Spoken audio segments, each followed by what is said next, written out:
ini patung-patung yang memang beli kat Bali tu, dia tegakkan tengah-tengah rumah tu. Tu malaikat rahmat tak masuk, dia kata.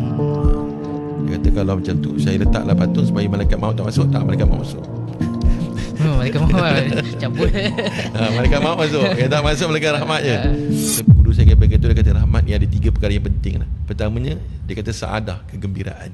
Rumah biasa-biasa je, tapi Allah letakkan saadah dalam tu, kegembiraan, gembira je hati kan. Yang kedua dia kata apa, dalam rahmat ni dia kata Allah bagi kecukupan. Gaji 3,000 cukup, 5,000 cukup, 10,000 cukup, 1 juta cukup kan? Tapi kalau Allah tidak bagi kecukupan, 20 juta pun tak cukup. Lepas tu dia kata semua orang minta rahmat. Pemuda Ashabul Kahfi pun minta rahmat. Rabbana atina min ladunka rahmah wa hayyi lana min amrina rasyada. Dia minta rahmat. Yang ketiga dia kata rahmat, dia kata apa, pertama kegembiraan, yang kedua kecukupan, yang ketiga bantuan Allah. Dia nak Allah bantu pemuda Ashabul Kahfi kan. Illa nazal musakinah wa ghasyamur rahmah wa haffatumul malaikah. Allah hadirkan malaikat rahmat masuk dalam rumah tangga. Rumah tangga kita tu, ulama kata, dia kata jangan biarkan ada patung dan anjing masuk dalam rumah. Kira berhala.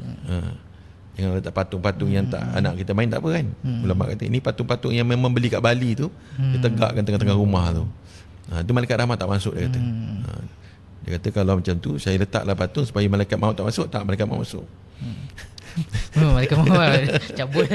Malaikat maut masuk. Yang tak masuk malaikat rahmat je. So, bila malaikat masuk, dia kata sangat dalam satu hari yang begitu panjang lah.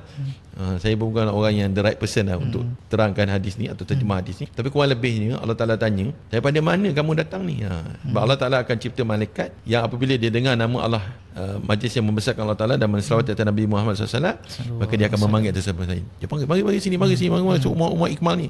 Kat sini ada majlis membesarkan Allah dan menselawat atas Nabi Muhammad SAW. Dia duduk bersaf-saf hingga ke arah Allah SWT.